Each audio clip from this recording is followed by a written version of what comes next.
Marshall. If you had a mystery to solve, and you were given your choice of the greatest detectives in the entire world, whom would you choose?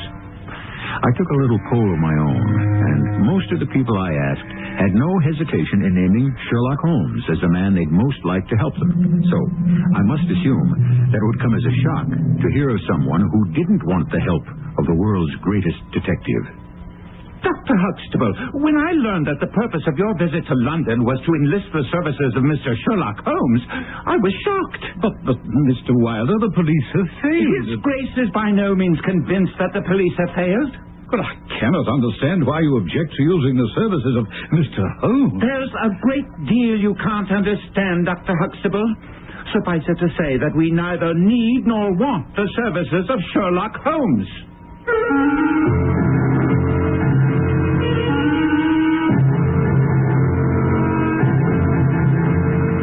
Our mystery drama, The Vanishing Herd, was adapted especially for the Mystery Theater by Murray Burnett from the A. Conan Doyle classic and stars John Beal. I'll be back shortly with Act One.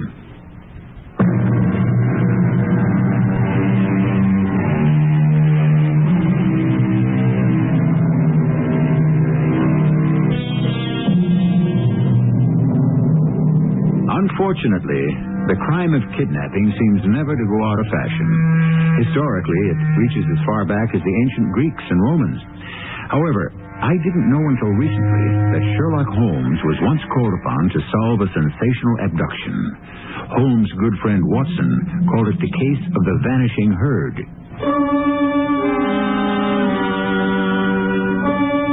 Our snug quarters at Baker Street have had some dramatic entrances and exits, but none more sudden and startling than the first appearance of Thornycroft Huxtable, M.A., Ph.D. After his first thunderous knocking, the door opening and closing behind him, he took one step forward and collapsed, almost at Holmes' feet. Quick, Watson. I'll get a cushion. You fetch the brandy. Yes. If it's your diagnosis that that's what our visitor needs. No, I'll check, Holmes. Here's the cushion. Right. What's his illness? Absolute exhaustion. Possibly mere hunger and fatigue. I think some biscuits and milk would be better than brandy. How dear me, gentlemen. Forgive this momentary weakness. See, Mr. Holmes, I left the school to ensure that you come with me immediately to Mackleton. Dear Dr. Huxtable. How do you know my name? It's elementary, sir. He took your card from your pocket when he went to your aid. Oh, for which I do thank you both. But I'm quite recovered now, and we don't have much time if we're to catch the next train to Mackleton. I'm afraid that's out of the question. Have you heard nothing of the abduction of the only son of the Duke of Holderness? The ex-cabinet minister? Exactly. Excuse me, sir. What have you to do with the abduction? My dear Watson, Dr. Huxtable is the headmaster of one of England's most exclusive schools. It's only logical to assume that the boy was taken from his school. We tried to keep it out of the papers, but last night the Globe printed some rumors which I thought might have reached your ears. Well, I'm well aware that the Duke is one of the great men in the kingdom. Oh, and one of the wealthiest. His Grace will hand a check for £5,000 to whomever locates his son. Watson, pack a bag. We're accompanying Dr. Huxtable to the north of England. Yes. Excellent. You relieve my mind, Mr. Holmes. And you, sir, when you've finished with your nourishment, will you tell me how it happened and what you now have to do with the matter? And finally, why you come to me 3 days after the event to engage my humble services. Oh, but you told me you hadn't heard of the abduction. So how could you know it took place 3 days ago? The state of your chin and the growth of your beard gives me the date. Now, finish your biscuits and milk, and we'll hear the story on the way.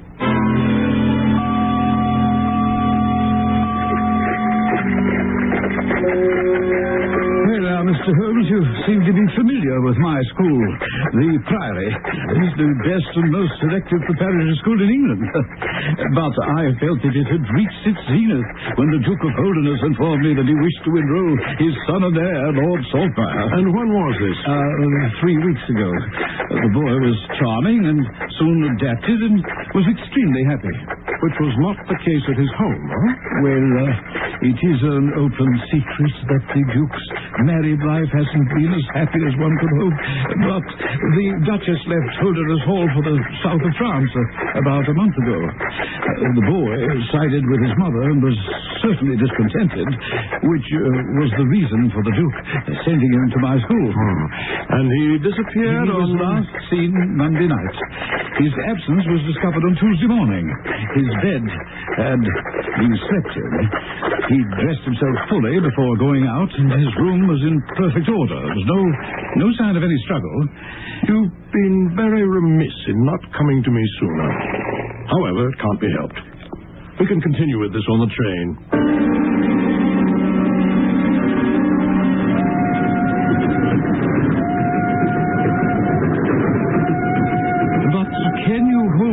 Any hope at all, Mr. Holmes? I'm not sure I've told you everything, but is it enough? It's enough to raise some very curious questions, Dr. Huxtable. I agree, Holmes. And my biggest question concerns the missing German professor, Heidegger. No, that's the chap. Holmes, don't you think it's suspicious that he turns up missing the same day as the lad? As I said, Watson, it's curious. Dr. Huxtable has assured us that there was no contact between the boy and Professor Heidegger. Oh, none whatever. The boy wasn't taking German, and so far as I know, they never even exchanged a word. That's all very well, but it's more than a coincidence that both he and the boy disappeared on the same day. Don't you agree, Holmes? Yes, Watson, I'm in complete agreement. It's much more than a coincidence, and one which we'll look into when we get to the school.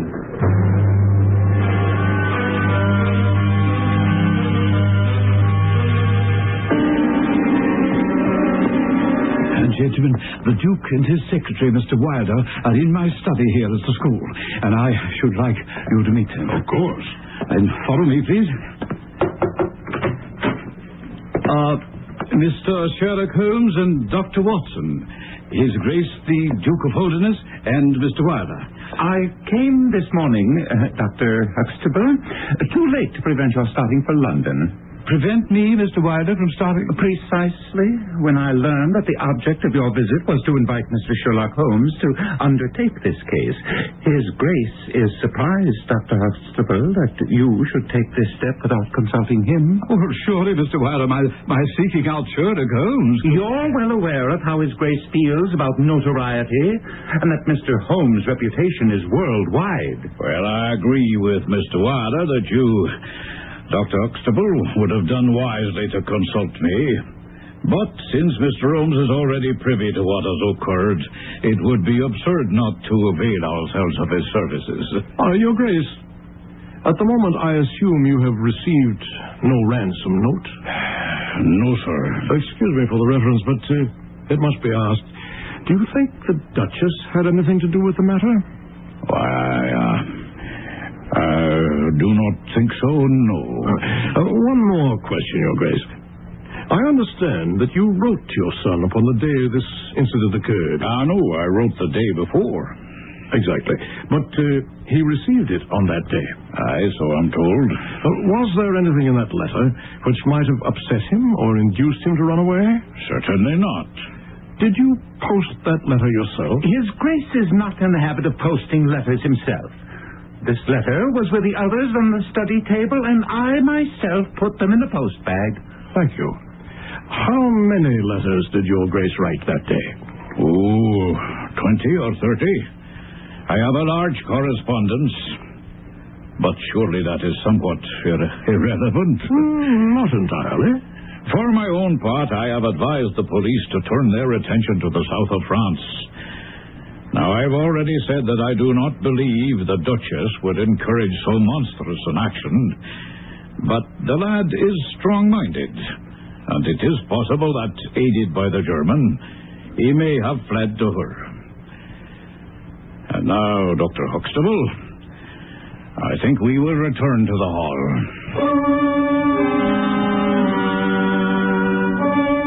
After the Duke and his secretary had left somewhat abruptly, Holmes and I were shown to our rooms, and shortly thereafter we met with Inspector Richardson of the local police on the lawn, underneath the windows of the missing Professor Heidegger.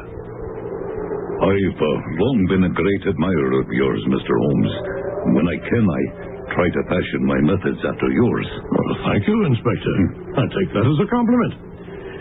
What do you make of our mystery here? Oh, no question but that the lad and the professor, this German, are connected. I agree.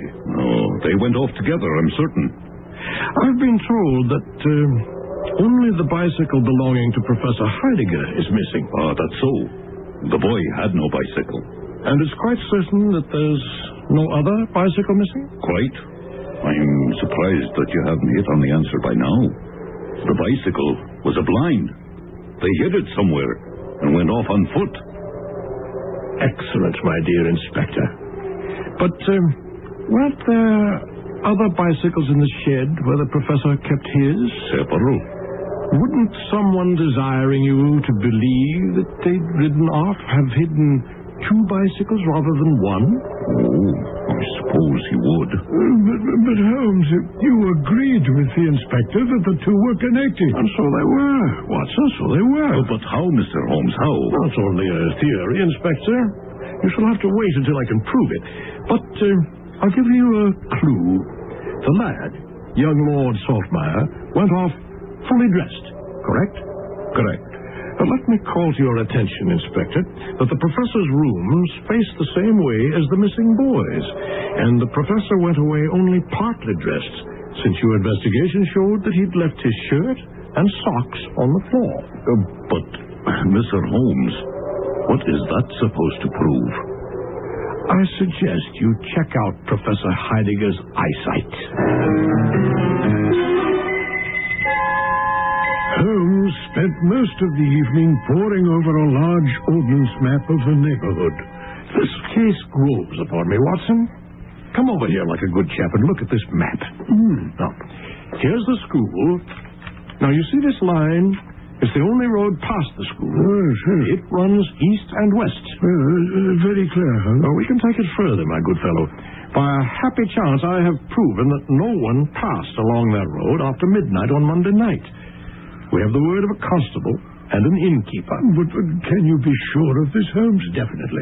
The lady who runs the inn was up waiting for a doctor, and the constable never left his post at the crossroads. So, Watson, we can say the fugitives never used the road at all. But the bicycle? Quite so. I say they must have traversed the country to the north or south. Now, if they went south, they'd encounter a number of tilled fields with stone walls dividing them, which makes a bicycle impossible. But to the north is a great rolling moor intersected with paths. A cyclist doesn't need a road with the moor at the full. Come in. Oh, Dr. Huxtable. I say we have a clue at last. Thank heaven. Inspector Richardson found the boy's cap.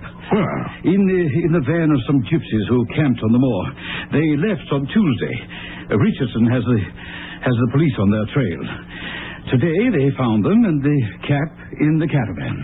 How do they account for it? Well, they said they found it on the moor Tuesday morning. Of course they lied, but either the law or the Duke's purse will get the truth out of them. So we can all sleep well tonight. Good night. He's right, Watson. We'll both need a good night's sleep, since we have to be up and about with the sunrise to see if we can find the real solution to this mystery. The gypsies may be telling the truth.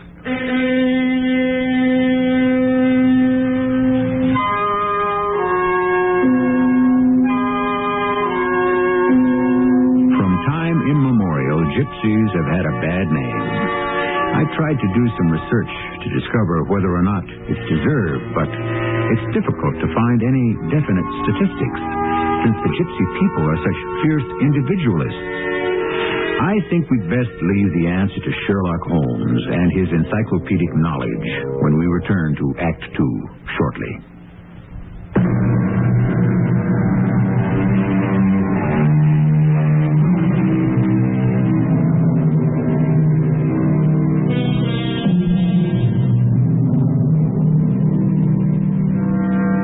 Every fan of Sherlock Holmes knows that Arthur Conan Doyle was, in reality, a physician.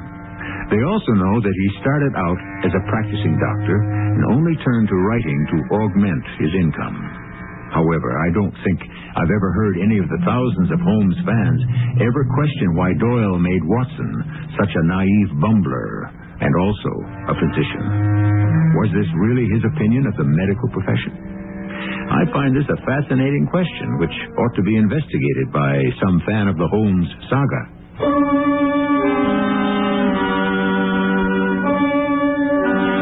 The day was just breaking over the Priory School and the northern moors when Holmes was at my bedside, shaking me awake. Wake up, Watson. Wake up. There's tea or cocoa ready in the next room. I've already done the lawn and the bicycle shed, but I must beg you to hurry, for unless I'm much mistaken, we have a great day before us. I dressed hurriedly and joined Holmes, and we struck out on the Rossett-Peaty Moor, intersected with 1,000 sheep paths.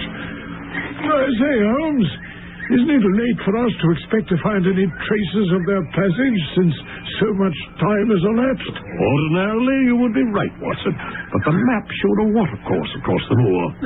In some parts, it even widens into a morass.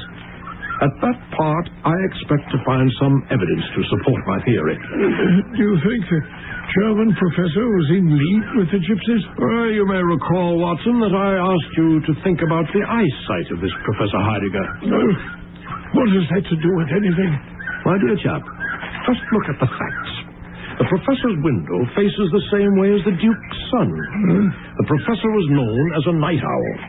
In his room, his socks and shirt were found, evidence that a man had dressed in haste.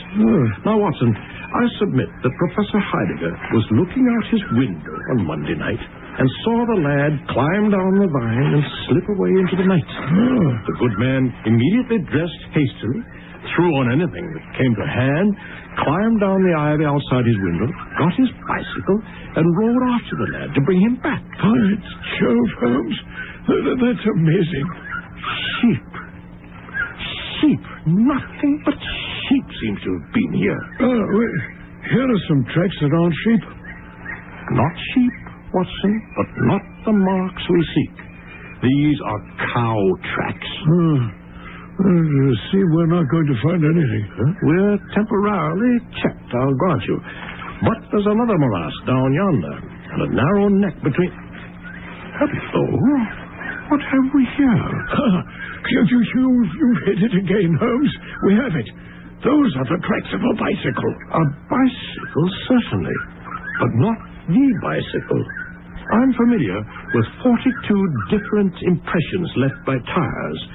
This was made by a Dunlop with a patch on the outer cover. Heidegger's tires were Palmer's, which leave longitudinal stripes. Huxtable was very positive on that point, that Heidegger used Palmer's. Well, this is the track of the boy, then, eh? It's possible, if we could prove that the young lad had a bicycle in his possession. But this we have totally failed to do. You see, of course, that this track was made by a rider going away from the school.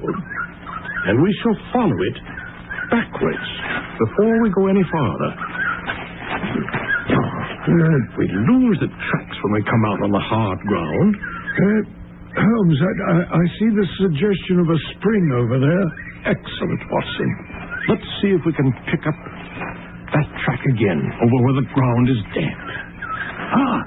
Here we are again. It's still moving toward the school. Oh, dash it. It's no use, Holmes. It disappears as soon as the ground gets hard, and the cow tracks cover it. It's useless to continue backwards. Let's return to the morass and see if we can't pick up some other clues. Is it possible, Holmes, that the professor changed tires deliberately in order to throw us off the scent? Watson, That's a truly brilliant idea. And a criminal who was capable of such a thought is a man with whom I'd be proud to do business. But I somehow doubt this is the case here. Come, Watson, back to our swamp, and let's hope for some luck. It was wearisome work systematically surveying the edge of the sodden section of the moor, and I confess I was beginning to doubt Holmes and his theory when I heard a cry of delight from him. Ah, the Palmer tire! He is here hiding us, sure enough. I congratulate you, Holmes. But I fear it won't lead very far. Why do you say that, Holmes? Oh, we shall see. Observe, Watson. Our rider is now undoubtedly forcing the pace. Look at this impression, where both tires are clear. See, that one is as deep as the other. Which means that the rider is throwing his weight onto the handlebar, as a man does when he's sprinting. By Jove, he's had a fall. Oh, here's a side slip. I think not. Watson, look at this clump of gorse. I say, blood. Bad. It's turning ugly. Very ugly. Now stand clear, Watson. Not an unnecessary footstep. What do I read here? He fell wounded. He stood up. He remounted. He proceeded. But there are no other tracks of any kind. There are tracks of cattle on this side path. Come, Watson. Let us push on. Our search wasn't a very long one. The tire tracks began to swerve erratically. A gleam of metal caught my eye among the thick gorse bushes.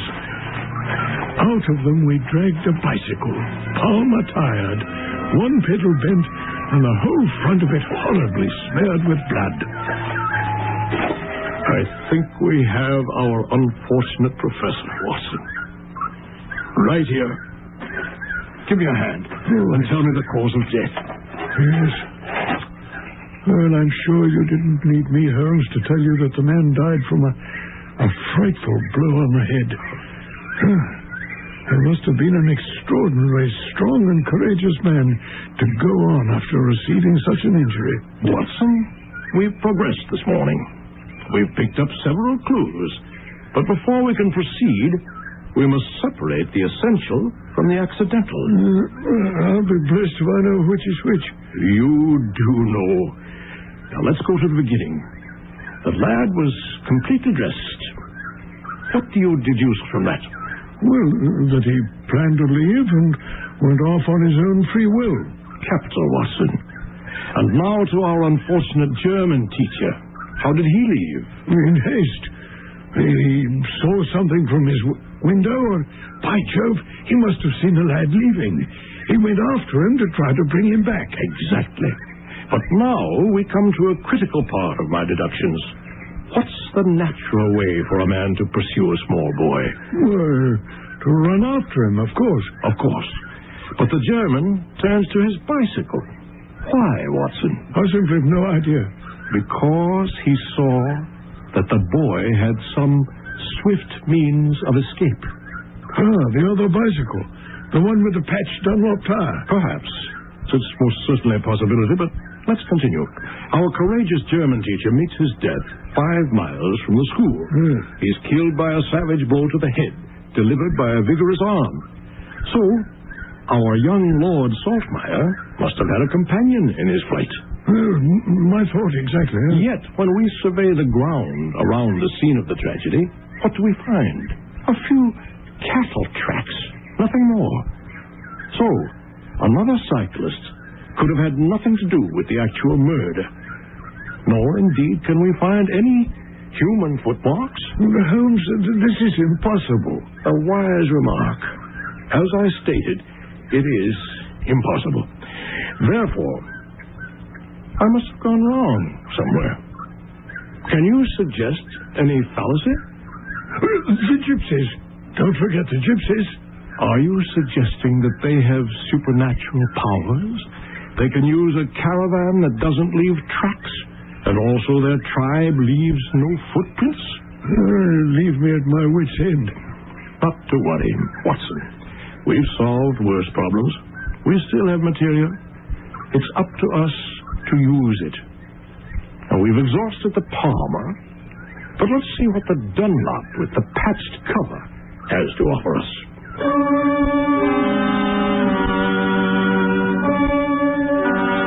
We picked up the track of the Dunlop and followed it for some distance. But the moor soon rose into a long, heather-tufted curve, leaving the watercourse behind us, so no further tracks could be hoped for.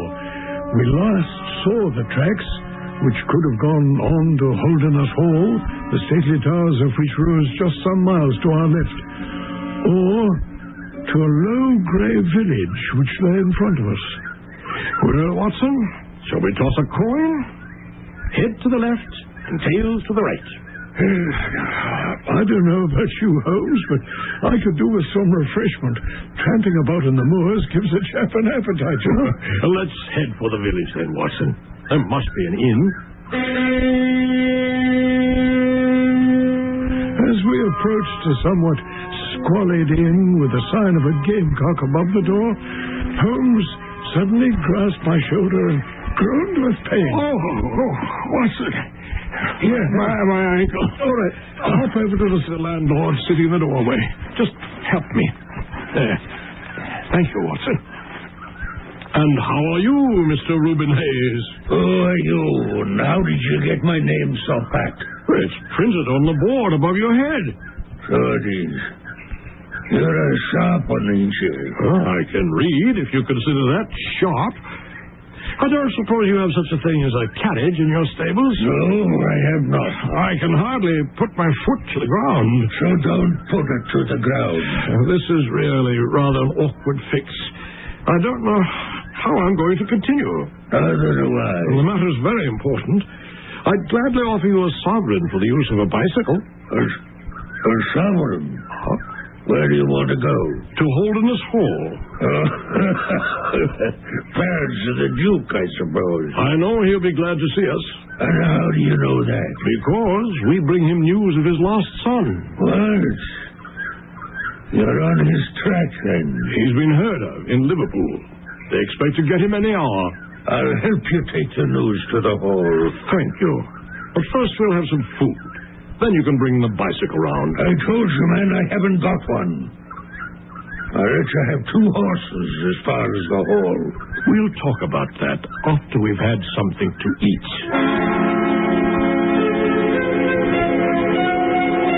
We were alone in the stone-flagged kitchen. To my astonishment, Holmes sprang up and walked to the window. Holmes, your ankle. A miraculous recovery, huh, Watson? That ankle was for the benefit of our gracious host, Reuben Hayes. Gracious is certainly not the word to describe that. Ugly.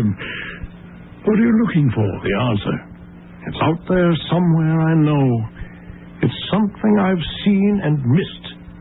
Something about tracks. By George. Of course. That must be it. Watson, old chap, I do believe I've found the answer. A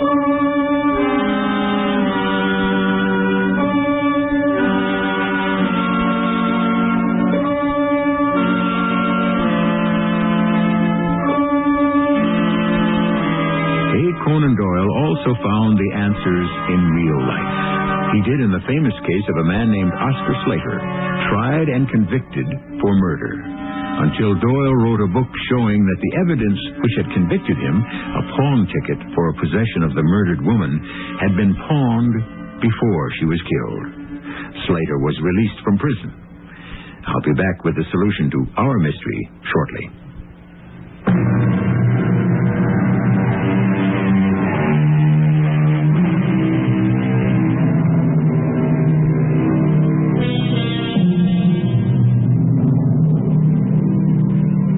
Another book by Sir Arthur Conan Doyle on the Oscar Slater case got Slater a full pardon and compensation for the years he had served in prison before Doyle managed to get him released.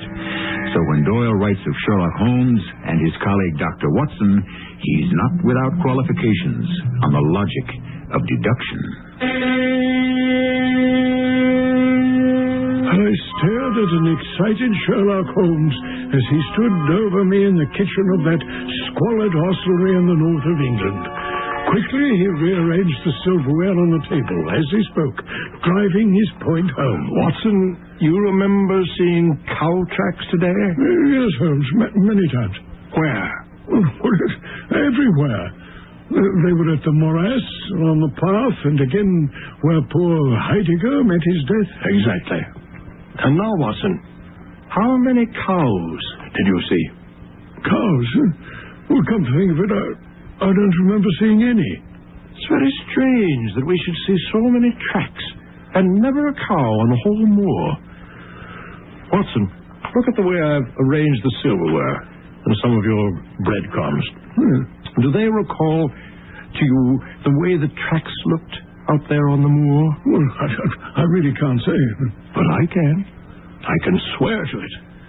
I've been blind not to draw my conclusion before. And what is your conclusion? That it is indeed a remarkable cow which walks, canters, and gallops. I tell you, Watson, it wasn't the brain of a country innkeeper that conceived a trick like that. The coast seems to be clear, save for that lad in the smithy. Let's slip out and have a look in the stable.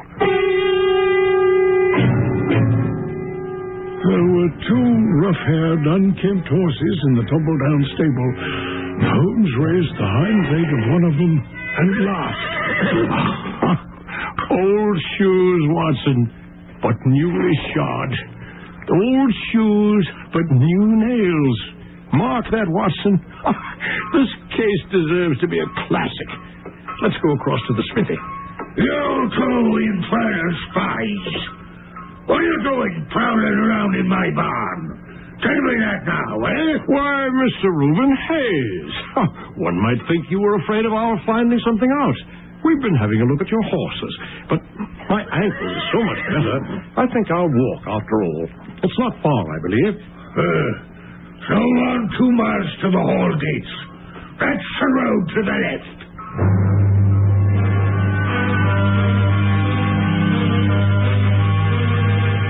Holmes, I'm convinced that this Reuben Hayes knows all about it. A more self-evident villain I never saw. Yes, Mr. Hayes does give that impression. But then there's the matter of the cows. The vanishing cows. We must always keep that in mind. But I think we need another look at the inn, in an unobtrusive way. Let's turn off at the road here and come upon it from the rear. Come, Watson. Let's scramble up this hillside. I say, Holmes, look. Look there, along the road from the hall. The cyclist. Down, Watson. Get down. Yes. Stay quite still, Watson. Let me take a look as he goes past. I can see through these bushes, Holmes. Why, it's the Duke's secretary, Mr. Wilder. So it is. And riding as if the hounds of hell were at his heels. Come, Watson. Let's see where he's headed and what he does. We scrambled from rock to rock, making our way to the top of the hill, to a point from which we commanded a view of the road and the inn. And by the time we reached this vantage point, Wilder had disappeared. But his bicycle was leaning against the wall near the front door of the inn. Suddenly, Holmes nudged me. Mr. James Wilder. There he is now, at the door. I see him, Holmes. I suggest we go down and have a closer look.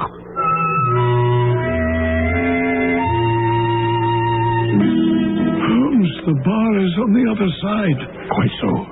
These quarters are for what one might call the private guests. Now, what in the world is Mr. James Wilder doing in this den at this hour of the night?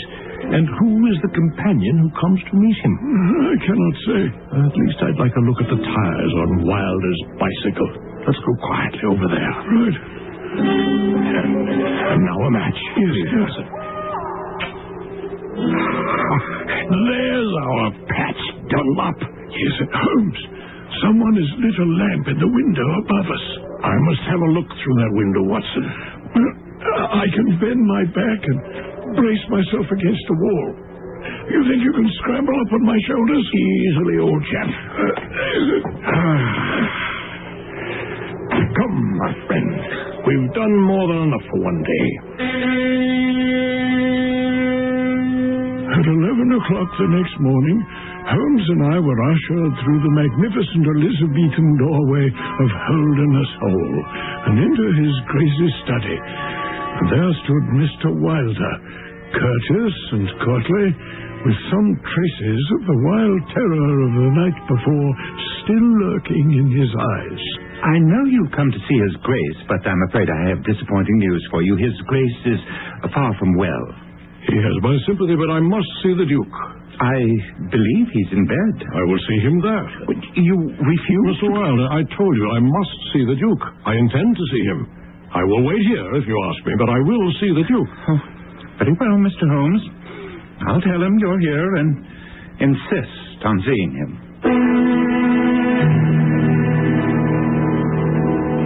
Well, Mr. Holmes, I shan't apologize for keeping you waiting.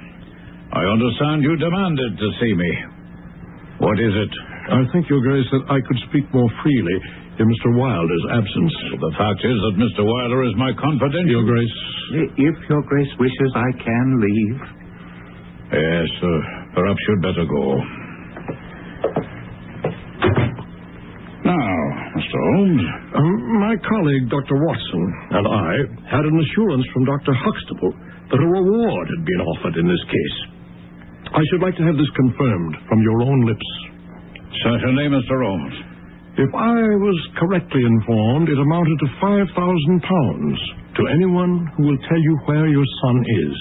Exactly. I see Your Grace's checkbook on the table. I should be pleased for you to make me out a check for £5,000. I know where your son is, and I know some, at least, of those who are holding him. Well, where is he? He is, or was last night, at the Gamecock Inn, about 2 miles from your gate. I see. And whom do you accuse? You, Your Grace? Mr. Holmes, how much do you know? I saw you together last night. Does anyone besides your friend know? I have spoken to no one. Well, however unwelcome the information you've gained, I'll be as good as my word and write you a check. I believe £5,000 is the sum I owe you, is it not? I fear, Your Grace, that matters cannot be arranged so easily. There's the death of the schoolmaster to be accounted for. But you can't hold James Wilder accountable for that. It was the work of this brutal ruffian whom he had the misfortune to employ. I must take the view, Your Grace, that when a man embarks upon a crime, he is morally guilty of any other crime which may spring from it. Morally, Mr. Holmes, you're right, but surely not in the eyes of the law. Well, I appreciate your coming here before you spoke to anyone else. You will at least help me to minimize this hideous scandal. I want to help, Your Grace, to the best of my ability, but in order to do so, I must have absolute frankness. Mr. Reuben Hayes was arrested at Chesterfield on my information at 11 o'clock last night. You continue to amaze me. Well, I must say I'm glad to hear that Hayes has been taken, if it won't harm James Wilder. Your secretary? No, sir.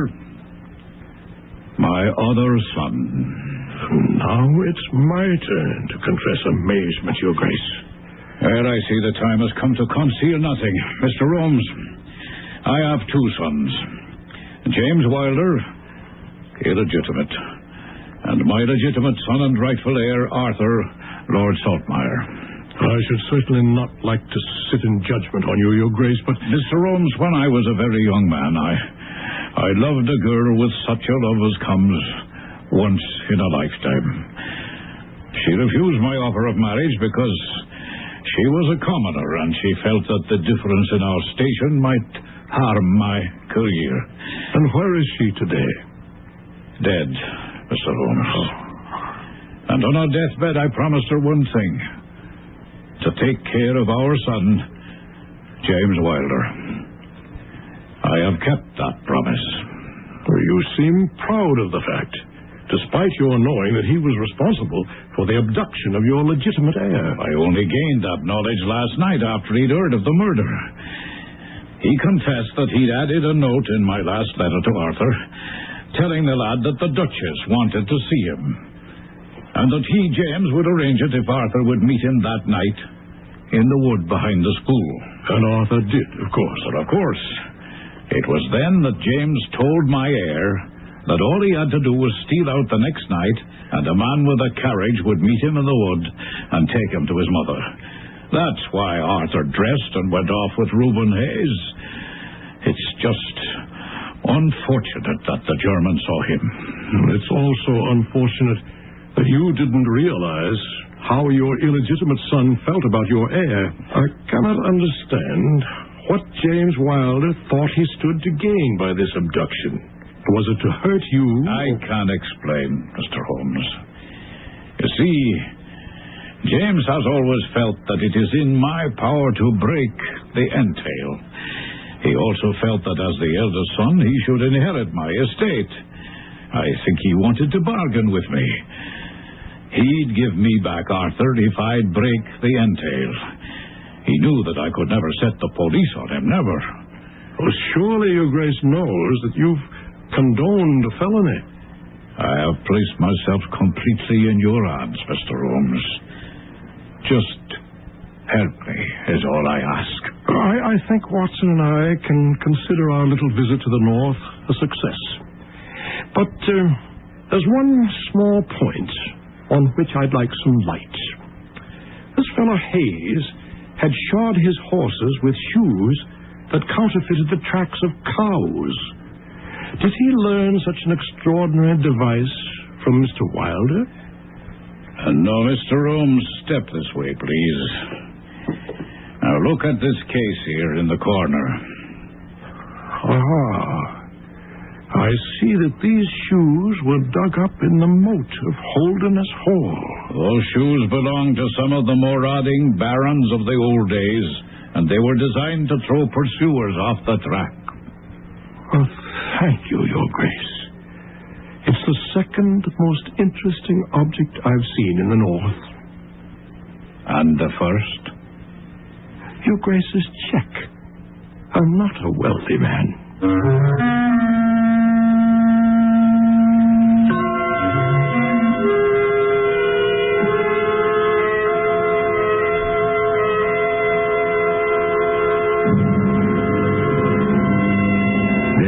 Facet of the story you just heard that amazes me, and that is, it's the only tale by Conan Doyle that shows Holmes with an interest in money. After thinking about it, I decided it was because Holmes didn't like the way the Duke treated his younger son and was punishing him for it. I'll be back shortly.